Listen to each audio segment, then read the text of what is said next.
What is up, Chocolatiers? Welcome back. Today we're talking about a movie that came out of nowhere for me. There's been no buzz, no hype, no marketing, no trailers playing in theaters for me. I go every week, and I haven't seen one. And that movie is Kiss of the Spider-Woman, starring Diego Luna, Jennifer Lopez. So I didn't expect much walking in. I went to 11:45 showing. And after staying up late to work on my Tron video, I was kind of just expecting whatever. But I got one of the best surprises of the year. So this version of Kiss of Spider-Woman follows Diego Luna as Valentin, a political prisoner in Argentina. And he's locked up in this dark, grimy prison cell. And he's forced to share it with another new inmate named Luis Molina, played by an actor I wasn't familiar with. I don't know his name, but he gives what might be the best performance in the movie. Now, Molina is this flamboyant, movie-loving man who starts to recount the plot of an old romantic film called The Kiss of Spider-Woman to pass the time. And as he tells the story, the two begin to form this really unlikely bond, something between that friendship, tension, and kind of understanding. So it gets really interesting, because at first I was like, okay, I'm seeing how this is going, whatever. But Molina describes this movie within a movie, and that's where Jennifer Lopez comes in, because she plays the character Aurora in the movie and the Spider-Woman herself in this gorgeous old Hollywood-style musical that Molina is retelling. Now, the film switches between the gritty, claustrophobic prison scenes and these bright, colorful musical sequences full of dance, passion, and beauty. And it's shot so well that every time you move into the musical sections, it feels like you're stepping out of a nightmare and into a dream.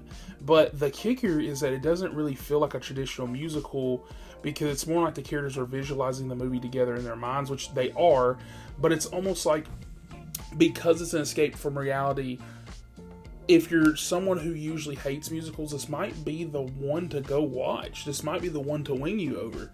At its heart, Kiss of Spider-Woman is about storytelling as survival. It's about two men trapped in the worst conditions imaginable, using art and imagination to keep themselves alive, mentally and spiritually. The way that they use color, lighting, and transitions between the prison and the musical world is genius. The dark, grimy reality of their cell, where everything's cracked, wet, and depressing, makes those dream sequences hit even harder, because you can feel that longing for freedom, even if it's just through that fantasy. Now, let's talk acting. Diego Luna is phenomenal in this movie. He's got this quiet intensity that makes every word feel real. Meanwhile, Jennifer Lopez is also amazing here, because this is one of her, I feel, best roles in years. She plays Aurora with elegance and sadness, and her songs hit emotionally as the Spider-Woman. But the real standout for me is the actor who plays Molina. This guy deserves, I feel like, an Oscar nomination for Best Supporting Actor. And in a lot of ways, maybe the best actor, because I feel like Diego's kind of the secondary to him. He brings so much humanity and depth to a character that could have easily been one note. And you believe him, you feel for him, and when you see where his story goes, it breaks you.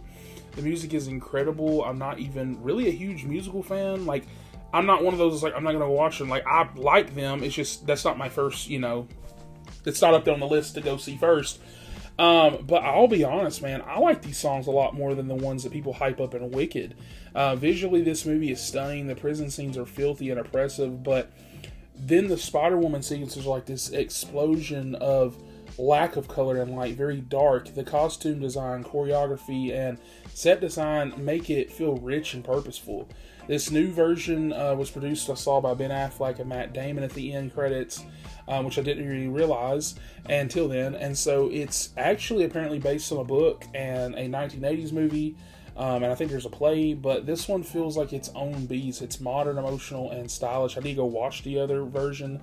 And I went in blind, and maybe that's the best way to see it, because when a movie has zero hype and still blows you away like this, that means you're watching something special. Kiss of the Spider-Woman is the definition of, I feel like, what's going to be a hidden gem this year. It's a story about love, pain, and power of imagination. It's emotional, it's beautifully made, and it's anchored by career best performances from pretty much everybody. And if you're not into musicals, maybe give this one a shot anyways, because it's not your typical one. But if you are a musical fan, I feel like this is already a must-watch for you. I walked out of that theater stunned, even though there was no marketing, no expectations, and yet it was one of the best films I feel like of 2025 for me. So with that, and that's so far, but still with that, I'm going to give this movie a 10 out of 10. I think it's absolutely worth your time. Go out and see it now. But with that, yeah, thank you guys for watching. If you enjoyed this review, don't forget to hit that like button, subscribe, and check out the playlist below for more reviews. I just put out a Tron Ares review, Roofman. I'm covering on new stuff, and I will be covering Soul on Fire. That review should be coming out soon. And so with that, let me know down in the comments below what you thought of this movie if you did see it, or if you're planning on seeing it, let me know if you plan on doing that. And with that, I'll catch you guys on the next one.